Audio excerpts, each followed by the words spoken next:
नमस्कार। Yoga life AC में आपका स्वागत है। अगर आपने अभी तक हमारे चैनल को सब्सक्राइब नहीं किया है तो कृपया लाल बटन दबाकर उसे सब्सक्राइब करें और बेल आइकन दबाना ना भूलें ताकि हर वीडियो और जानकारी सबसे पहले आप तक पहुंच सके। धन्यवाद। करने योग्य कर्म करता है वह सन्यासी तथा योगी है, और केवल अग्नि का त्याग करने वाला सन्यासी नहीं है तथा केवल क्रियाओं का त्याग करने वाला योगी नहीं है। हे अर्जुन, जिसको सन्यास ऐसा कहते हैं उसी को तू योग जान, क्योंकि संकल्पों का त्याग न करने वाला कोई भी पुरुष योगी नहीं होता। योग में आरूढ़ होने की इच्छा वाले मननशील पुरुष के लिए योग की प्राप्ति में निष्काम भाव से कर्म करना ही हेतु कहा जाता है, और योगारूढ़ हो जाने पर उस योगारूढ़ पुरुष का जो सर्व संकल्पों का अभाव है वही कल्याण में हेतु कहा जाता है। जिस काल में न तो इंद्रियों के भोग में और न कर्मों में ही आसक्ति होता है, उस काल में सर्व संकल्पों का त्यागी पुरुष योगारूढ़ कहा जाता है। अपने द्वारा अपना संसार समुद्र से द्वार करें और अपने को अधोगति में न डालें, क्योंकि यह मनुष्य आप ही तो अपना मित्र है और आप ही अपना शत्रु है। जिस जीवात्मा द्वारा मन और इंद्रियों सहित शरीर जीता हुआ है, उस जीवात्मा को तो वह आप ही मित्र, और जिसके द्वारा मन तथा इंद्रियों सहित शरीर नहीं जीता गया है उसके लिए वह आप ही शत्रु के सदृश शत्रुता बरतता है। सर्दी गर्मी और दुख सुख आदि में तथा मान और अपमान में जिसके अंतःकरण की वृत्तियां भली भांति शांत हैं, ऐसे स्वाधीन आत्मा वाले पुरुष के ज्ञान में सच्चिदानंद परमात्मा सम्यक प्रकार से स्थित है, अर्थात उसके ज्ञान में परमात्मा के सिवा अन्य कुछ है ही नहीं। जिसका अंतःकरण ज्ञान विज्ञान से तृप्त है,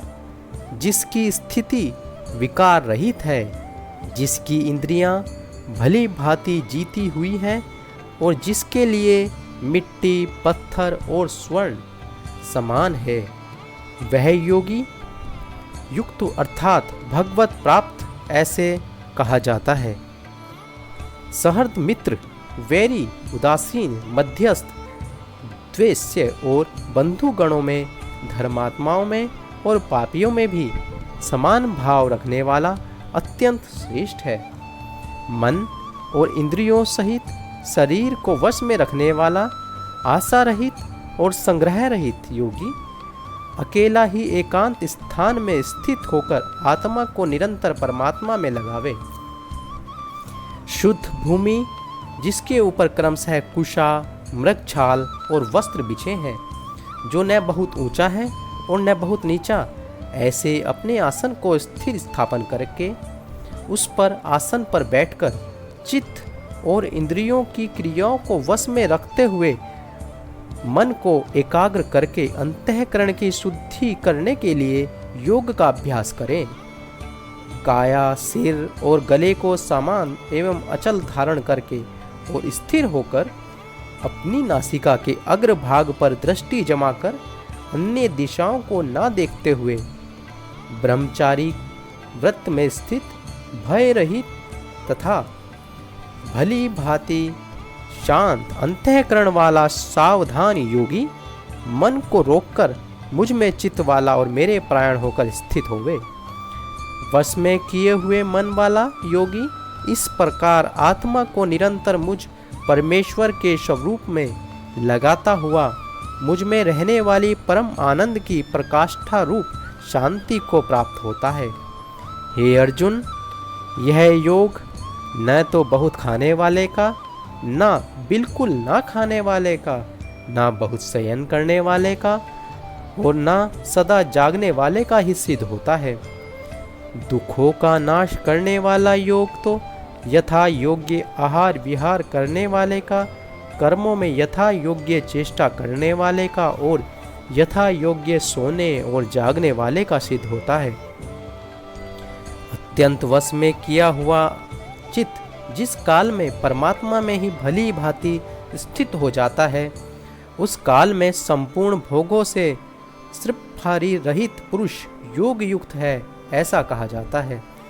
जिस प्रकार वायु रहित स्थान में स्थित दीपक चलायमान नहीं होता,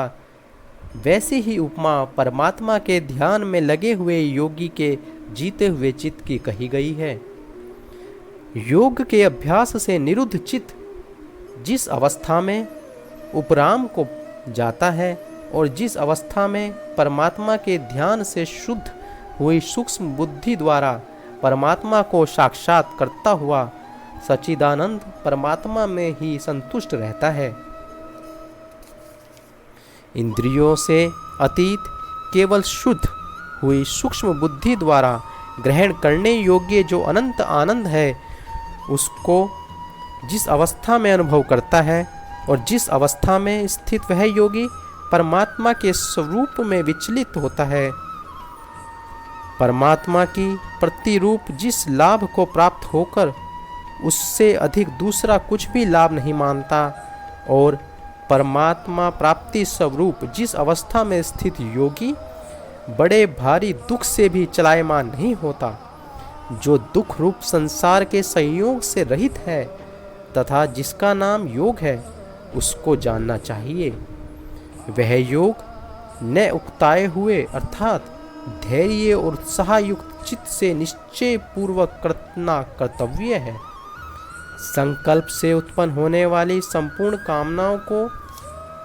निशेष रूप से त्याग कर और मन के द्वारा इंद्रियों के समुदाय को सभी ओर से भली भांति रोककर कर्म क्रम से अभ्यास करता हुआ उपरति को प्राप्त हो तथा धैर्य युक्त बुद्धि के द्वारा मन को परमात्मा में स्थित करके परमात्मा के सिवा और कुछ भी चिंतन ना कर। यह स्थिर न रहने वाला और चंचल मन जिस जिस शब्दादि विषय के निमित्ति से संसार में विचरता है, उस विषय से रोककर यानी हटाकर इसे बार बार परमात्मा में ही निरुद्ध कर। क्योंकि जिसका मन भली प्रकार शांत है, जो पाप से रहित है और जिसका रजोगुण शांत हो गया है, ऐसे इस सच्चिदानंद ब्रह्मा के साथ एक ही भाव हुए योगी को उत्तम आनंद प्राप्त होता है। वह पाप रहित योगी इस प्रकार निरंतर आत्मा को परमात्मा में लगाता हुआ सुखपूर्वक पर ब्रह्म परमात्मा की प्राप्ति रूप अनंत आनंद का अनुभव करता है। सर्वव्यापी अनंत चेतना में एक ही भाव से स्थिति रूप योग से युक्त आत्मा वाला तथा सब में समभाव से देखने वाला योगी आत्मा को संपूर्ण भूतों में स्थित और संपूर्ण भूतों को आत्मा में कल्पित देखता है। जो पुरुष संपूर्ण भूतों में सबके आत्म रूप मुझ वासुदेव को ही व्यापक देखता है और संपूर्ण भूतों को उस वासुदेव के अंतर्गत देखता है, उसके लिए मैं अदृश्य नहीं होता और वह मेरे लिए अदृश्य नहीं होता। जो पुरुष एक ही भाव में स्थित होकर संपूर्ण भूतों में आत्म रूप में स्थित मुझ सच्चिदानंद वासुदेव को भजता है, वही योगी सब प्रकार से बरतता हुआ भी मुझ में ही बरतता है। हे अर्जुन, जो योगी अपनी भांति संपूर्ण भूतों में सम देखता है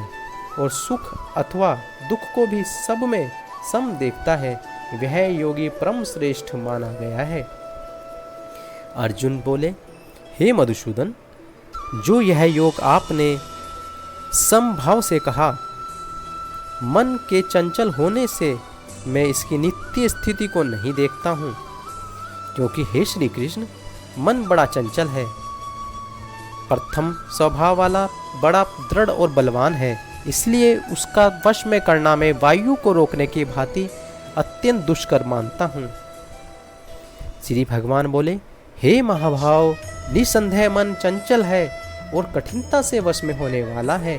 परंतु हे कुंती पुत्र अर्जुन, यह अभ्यास और वैराग्य से वश में